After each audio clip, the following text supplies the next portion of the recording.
बात करने लायक है? मैंने अपने आप को बर्बाद कर दिया। बताओ किसकी कितनी कुर्बानी है मेरी बराबर?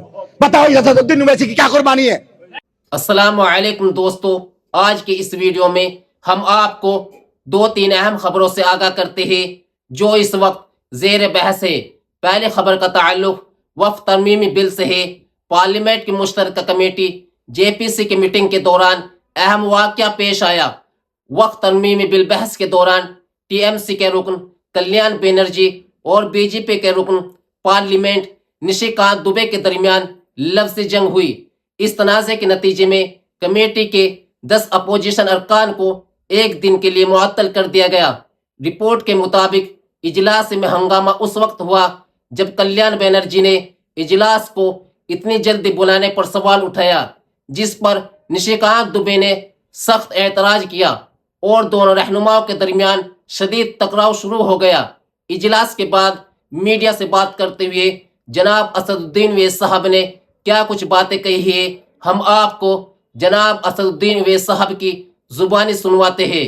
देखिए, ये जो वफ़ का बिल है ये बहुत ही नाजुक मसला है।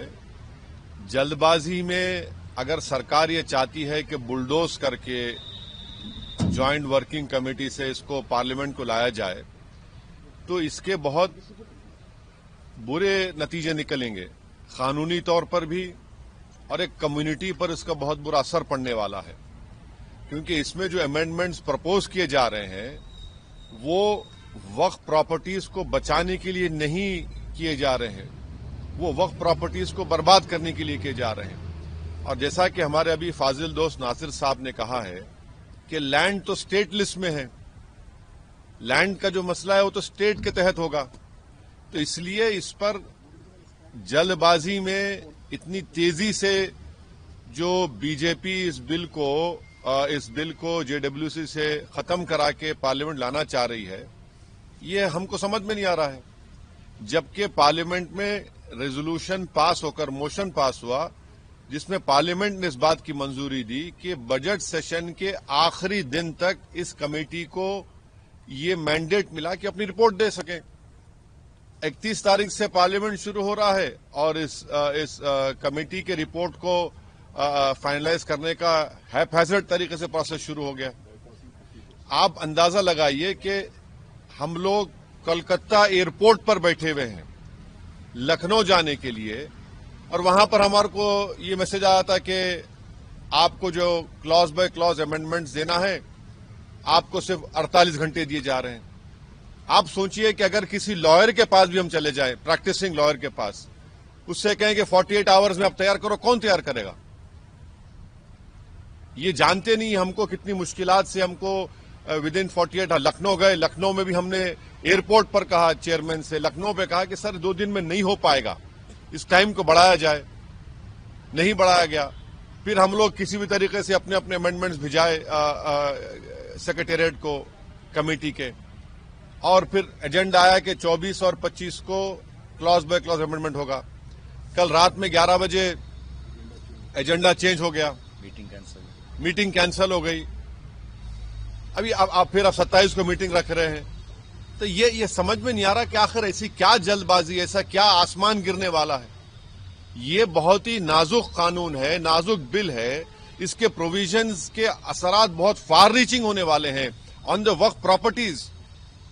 मगर अफसोस के साथ हमको ये कहना पड़ रहा है कि ये जो जिस तरीके से बीजेपी की सरकार JWC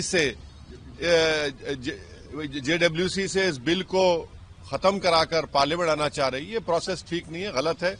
नाजरीन, अब आइए दूसरी खबर को देख लेते हैं। ओखला विधायक अमानतुल्लाह खान ने जनाब असदुद्दीन ओवैसी साहब पर और उनके मानने वालों पर क्या बातें कही है, हम आपको अमानतुल्लाह खान साहब की जुबानी सुनवाते हैं। किस तरह से अनाज शनाब बक रहे। जब आपको इतना पता है, कोई सबूत पेश करे या सिर्फ बहतान लगाना आता है। जब आप इतने अच्छे लीडर हैं, घबराहट किस बात की हो रही है? पहले आप इनकी बात सुने। बात करने लायक है?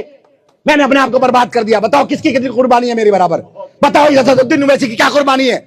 कहाँ गया था दिल्ली रंगों में? ये बताओ कहाँ है ये?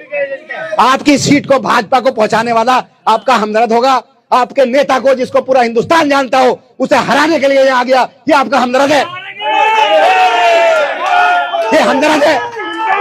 अरे ये हमदर्द नहीं है। पूरा दिन हो गया इसे आधिया, पूरा दिन आपकी वोट को जज्बात के साथ बांटना चाहता है। अभी 25 को फिर आएगा, 27 को फिर आएगा, 30 को फिर आएगा, आपकी सीट भाजपा को देना चाहता है।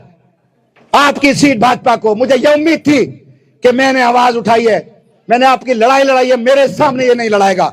लेकिन मुझे बड़ा दुख हुआ, बड़ा अफसोस हुआ जिस दिन मुझे हराने के लिए ये यहां आ गया। आपके शाहबुद्दीन खत्म हो गए, मुख्तार अंसारी खत्म हो गए, और बहुत सारे खत्म हो गए। कौन है आपकी लड़ाई लड़ने वाला? आज वोट कटवा पार्टियां दूसरों की मदद करने के लिए, बताओ कैसे जीतेंगे वो? यहां पर 90,000 वोट चाहिए, यहां का उधर का वोट तो इन्हें मिलेगा नहीं, बीजेपी को इधर का वोट नहीं मिलेगा। 282 बूथ है, इन्हें तो ये भी नहीं पता अभी हमें 282 के 82 बूथ पर वोट मिलता है। इन्हें जाकिर नगर बटला हाउस से कुछ मिल जाएगा, शाहीन बाग से कुछ मिल जाएगा, बताओ सरिता बिहार से लेंगे, मदनपुर से लेंगे, जेजे कॉलोनी से लेंगे, आली गांव से लेंगे, तैमूर नगर से लेंगे, खिदराबाद से लेंगे, नहीं ले सकते। यहां से 90,000 वोट ले लेंगे इस माहौल में, नहीं ले सकते ना। तो फिर इनको वोट देने का मतलब वोट खराब करना। आपके बीच के बहुत सारे लोग बीजेपी ने खरीद लिए जो इनके लिए बात करेंगे, रातों रात खरीदे जाएंगे आपके लोग। हर हालत में आपकी वोट सीट को हराया जाएगा। उनके दो फायदे, दो मकसद हैं।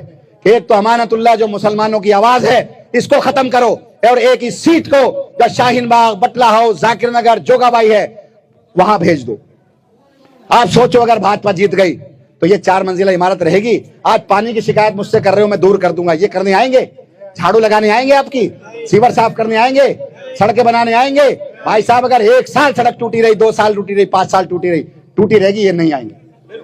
आज गफ्फार मंजिल में एक सफाई वाला नहीं आता, आज जसोला के अंदर एक सफाई वाला नहीं आता। वहां तो वही है पार्षद, उसकी बीवी पार्षद है, मनीष जैसा जहरीला आदमी। अगर यहाँ जीत गया, आप सोचो ये जो आप बिल्डिंग है एक नहीं बचेगी। नाजरीन, हमें ये सोचना होगा कि क्या हम अपने रहनुमाओं के बयानात को बगैर सोचे समझे कबूल कर सकते हैं। कौम के लिए कुर्बानी देने वालों को इज्जत देना हमारी जिम्मेदारी है। आपका इन खबरों के मुतालिक क्या ख्याल है? अपनी राय कमेंट्स में जरूर दें और वीडियो को लाइक शेयर करें। जज़ाकुमुल्लाह खैर। वस्सलामु अलैकुम व रहमतुल्लाहि व बरकातहू।